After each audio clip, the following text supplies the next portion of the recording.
СДСМ го смени вордингот. До вчера се обраќаа до сите политички чинители да им се приклучат за состав на нова влада.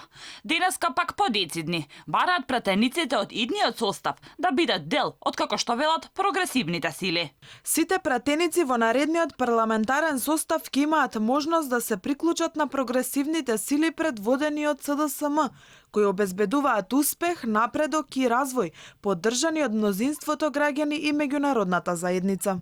Дали со ова се потврдуваат шпекулациите кои деновиве кружат во политичките кулуари, дека социјалдемократите се пуштени во лов на народни избраници од други политички партии? Особено дека лидерот на СДСМ наводно добил ветување од 5 пратеници на ДУИ дека ќе му помогне да состави влада без Али Ахмети. Првиот човек на левица пак отворено кажа дека има сознание дека СДСМ сака да купи пратеници за да си обезбеди влада. Во моментов додека зборуваме, се прави обид за купување на 5 пратеници од страна на СДСМ. Тоа го објави еден Зоран Божиновски. Јас ги знам и по име, и по презиме, и по детали.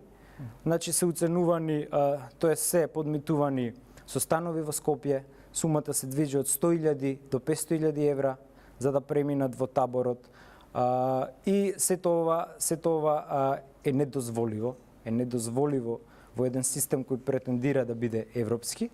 Во меѓувреме, омекнуваат и ставовите на ДУИ врз кои се базираша целата нивна изборна кампања, односно условот за преговарање со нив да е премиер албанец. Теута Арифи сега веле дека темата е вредна за разговор, не споменувајќи дека тоа е црвена линија за преговорите, како Охридскиот, Преспанскиот и договорот за добрососедство со Бугарија. Тој став го промовира и Груби, но и Бујар Османи. Од Беса пак се уште нема ни глас. Ниту се јавуваат со партиски соопштенија, ниту пак одговараат на прашањата на медиумите. Дали размислуваат да излезат од коалицијата Можеме. За Алијанса на албанците е важно ДУИ да биде во опозиција, додека пак ВМРО ДПМН не цитираат своја агенда за формирање на влада. Сепак, кој да успее да направи влада, се поверојатно е дека таа нема да биде стабилна, а ќе мора да се соочи со тешки предизвици, тешка здравствена, но и економска криза.